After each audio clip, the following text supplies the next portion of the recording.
कानी बहू। किशोरी लाल जी के बेटे राघव की शादी की बात जगह जगह चल रही थी, लेकिन किशोरी लाल जी को कोई लड़की पसंद ही नहीं आती थी।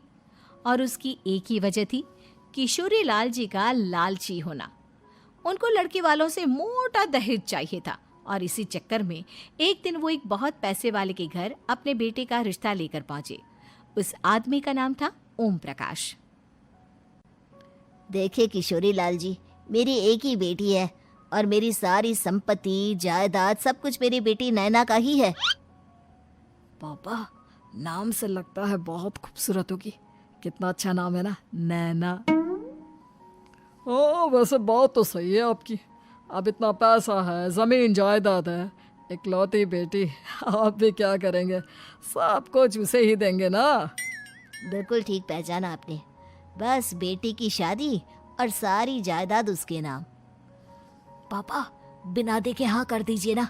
इतना अच्छा रिश्ता फिर कहाँ मिलेगा? माला माल हो जाएंगे हम। मैं अपनी बेटी को बुलाता हूँ। अरे नहीं नहीं नहीं नहीं, आपकी बेटी का नाम नैना है, सुनकर ही लगता है बहुत सुंदर होगी। रहने दीजिए अंकल, मैं तो आपकी बेटी के नाम से ही इतना खुश हो गया हूँ कि उसे बिना देखे शादी करने को तैयार हूँ। अब तो मैं उसका चेहरा सीधे शादी के बाद ही देखूंगा। और इस तरह राघव नैना का चेहरा नहीं देखता और उससे शादी कर लेता है।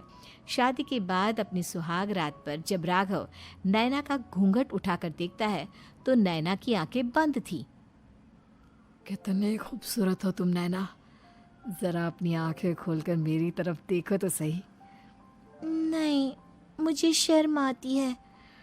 अरे, मैंने तुम्हें शादी से पहले भी नहीं देखा, और अब अगर तुम आंखें खोलकर मुझे देखोगी भी नहीं तो मुझे अच्छा कैसे लगेगा?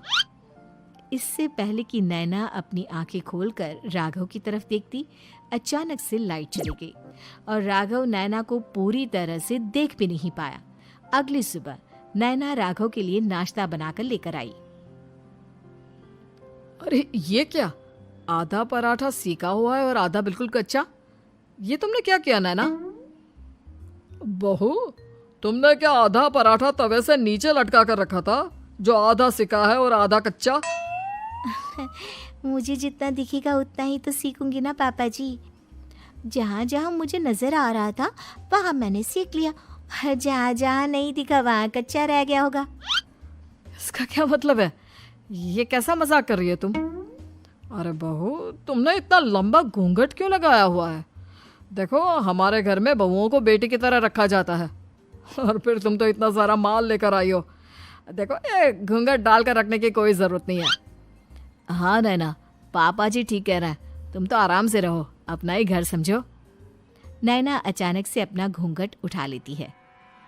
अरे ये क्या पापा, नैना की तो एक आंख फूटी हुई है। नाम से नैना, लेकिन ये तो कानी बहू निकली। मेरे साथ धोखा हुआ है, धोखा। बिना दिखाए अपनी कानी लड़की मेरे संग ब्याह दी। मुझे कानी बीवी नहीं चाहिए। मुझे अभी ओम प्रकाश जी से बात करनी पड़ेगी। आखिर उन्होंने मेरे साथ ऐसा किया क्यों? अरे, आप लोगों ने ही तो पापा से कहा था कि आप लोग शादी से पहले मुझे देखना नहीं चाहते। अब मेरे पापा पर क्यों इल्जाम लगा रहे हैं? अरे लेकिन उन्हें बताना तो चाहिए था ना कि तुम कानी हो, एक आंख से तुम्हें दिखाई नहीं देता। किशोरी लाल और राघव नाराज होकर ओम प्रकाश को अपने घर बुलाते हैं। पापा जी, ये आपने क्या किया? शादी से पहले बताया क्यों नहीं कि नैना की आंखों में परेशानी है? अरे, आप ही ने तो लड़की देखने से मना कर दिया था। अरे लेकिन आप बता तो सकते थे। आपको तो हमारी बेटी की प्रॉपर्टी चाहिए थी, वो भी पूरी की पूरी। अब क्या हुआ अगर उसे आधा दिखाई देता है? प्रॉपर्टी तो आपको पूरी मिल गई ना। अरे ये क्या बात हुई? मेरी शादी प्रॉपर्टी से नहीं, आपकी बेटी से हुई है। अब ये तो पहले सोचना चाहिए था, तब तो मेरी प्रॉपर्टी देखकर तुम्हारी जुबान लप लपा रही थी। लेकिन मैं कानी लड़की को अपनी बीवी बनाकर नहीं रख सकता। पापा, कुछ करिए ना आप। हाँ, करता हूँ। देखिए ओम प्रकाश जी, आप हमारे साथ ऐसा नहीं कर सकते। और तुम देखो, अगर तुमने मेरी बेटी से शादी तोड़ी ना, तो जो भी प्रॉपर्टी मैंने तुम्हें दी है वो तो पूरी की पूरी वापस ले ही लूँगा, और आधी प्रॉपर्टी तुम्हारी भी लूँगा। अरे मेरी आधी प्रॉपर्टी भला क्यों लेंगे आप? इसलिए क्योंकि मेरी बेटी को आधा नजर आता है और उसकी नज़र अभी तक तुम्हारी आधी जायदाद पर ही पड़ी है। अब तुम उसे घर से निकालोगे तो कुछ तो लेकर जाएगी ना। और अगर हम आपकी बेटी को अपने घर की बहू बना कर रखे तो? तो तुम्हारी पूरी प्रॉपर्टी तुम्हारी ही रहेगी, और जो मैंने तुम्हें दिया है ना, उसमें से बस मैं आधा लेकर जाऊंगा। अरे लेकिन अब आप अपनी दी हुई प्रॉपर्टी में से आधी वापस क्यों लेकर जाएंगे? अगर मैं आपकी बेटी को अपनी पत्नी बनाकर रखने को तैयार हूं तो?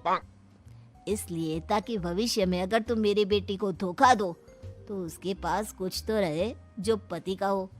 वैसे मेरे पास तो बहुत कुछ है, लेकिन अपने पति की कोई निशानी तो उसके पास होनी चाहिए ना। अब अगर तुमने मेरी बेटी को कानी कहा तो तुम्हें प्रॉपर्टी भी कानी ही मिलेगी, पूरी नहीं। जमाए राजा।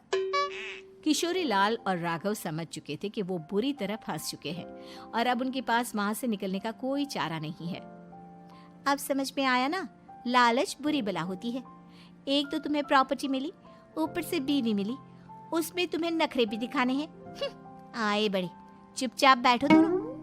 कुछ दिनों के बाद नैना राघव की कार लेकर बाजार घूमने निकलती है और जब कार लेकर वापस आती है, ये क्या? एक तरफ से मेरी गाड़ी पूरी खराब हो चुकी है।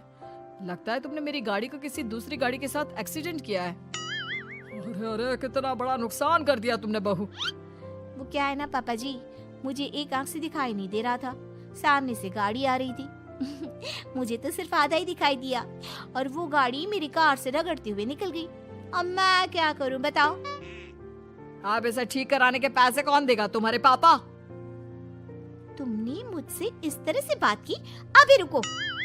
नैना राघव की शिकायत ओम प्रकाश को कर देती है। देखो राघव, अब जो मेरी आधी प्रॉपर्टी तुम्हारे पास थी ना, उसमें से आधी और मैं लेकर जाऊंगा, क्योंकि तुमने मेरी बेटी को डांटा। अरे नहीं नहीं पापा जी, गलती हो गई, माफ कर दो। गलती की तो कोई गुंजाइश ही नहीं। अगली बार मेरी बेटी को डांटा तो बची हुई आधी में से आधी और ले जाऊंगा।